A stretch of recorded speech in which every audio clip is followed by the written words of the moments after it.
Bismillahirrahmanirrahim. Assalamualaikum warahmatullahi wabarakatuh. Wajah ceria, senyuman mesra. Semoga bahagia, sihat, sejahtera. Itulah doa saya buat semua para pendengar yang sedang mendengarkan rakaman ini. Tujuan saya hanyalah satu, untuk berkongsi ilmu dan sama-sama kita manfaatkan apa ilmu-ilmu yang ada, dan setiap manusia akan ada perkongsian masing-masing, insya-Allah. Pergi kursus mengaji Al-Quran, niat di hati hendak berkawan. Sebelum kita berjabat tangan, izinkan saya mulakan perkenalan. Nama diberi Muhammad Afizul bin Muhammad, berasal daripada Malaysia. Besar kita menjuruskan kepada ambil yang umum, ya, insya-Allah. Siapalah kita kalau bukan makhluk Allah Subhanahu wa taala, hamba Allah Subhanahu wa taala yang harus kita ingatkan kepada diri kita, insya-Allah. Baiklah tuan-tuan, puan-puan yang dirahmati Allah Subhanahu wa taala. Pada hari ini saya ingin berkongsikan mengenai satu tajuk ataupun satu isu yang saya kira satu tatapan untuk kita semua dan satu cara untuk kita berfikir bersama mengenai apa tujuan kehidupan kita yang sebenarnya. Tuan-tuan, puan-puan, banyak membaca, fikiran kaya, rajin berusaha, pasti berjaya. Itulah, ya, gurindam yang saya petik daripada buku Lautan Kasih Berpantai Sayang daripada Mas Adiki. Dia ada cakap seperti saya bagi tahu tadi, banyak membaca, fikiran kaya, rajin berusaha, pasti berjaya. Tuan-tuan, puan-puan yang dirahmati Allah Subhanahu wa taala. Kenapa saya membacakan gurindam sebentar tadi? Kerana saya ingin kaitkan dengan kenapa sebenarnya tujuan kehidupan kita. Sedar tidak sedar, tuan-tuan dan puan-puan, kita setiap hari kita pergi bekerja, ya. Lepas tu kita balik bekerja. Lepas balik bekerja kita buat apa? Kita makan. Lepas makan tengok TV, kita berehat. Lepas berehat tengok TV, kita tidur. Lepas kita tidur, kita bangun balik pagi, ya. Selepas solat dan sebagainya, kita terus pergi bekerja semula. Selepas kita pergi bekerja dan kita balik semula ke rumah, dan itulah, ya, satu rantaian kehidupan kita setiap hari. Sedar tidak sedar sebenarnya, tuan-tuan dan puan-puan, apa sebenarnya tujuan kehidupan kita. Ini yang insya-Allah saya ingin cuba kongsikan bersama tuan-tuan, puan-puan, ya.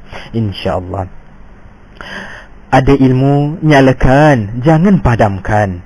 Ada ilmu, sebarkan, jangan pendamkan. Tuan-tuan dan puan-puan yang dirahmati Allah, insya-Allah kita sama-sama, ya, menyebarkan ilmu-ilmu yang kita ada. Kita berkongsi sesama kita, berkongsi sesama masyarakat yang lain, insya-Allah.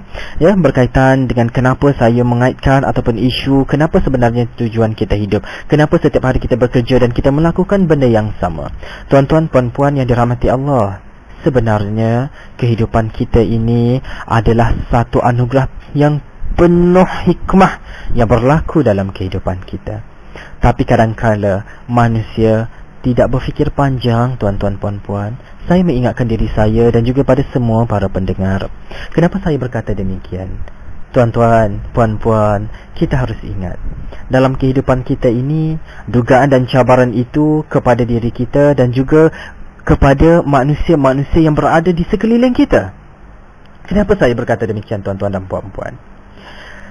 Saya ingin bercerita, ya, berkongsi pengalaman saya semasa saya bekerja di Jabatan Sekretari salah sebuah pusat perubatan yang ada di Malaysia ini, ya.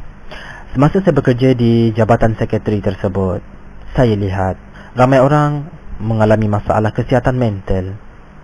Dan bila kita fikirkan sebenarnya, apakah dugaan, apakah cabaran itu kepada mereka yang tengah sakit ataupun kita ni yang tengah tak sakit?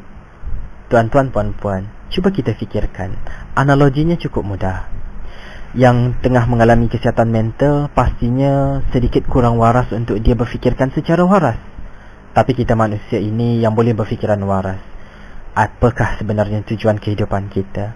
Apakah tanggungjawab kita kepada masyarakat sekeliling, terutamanya kepada mereka yang tengah sakit, yang tidak boleh berfikiran dengan waras?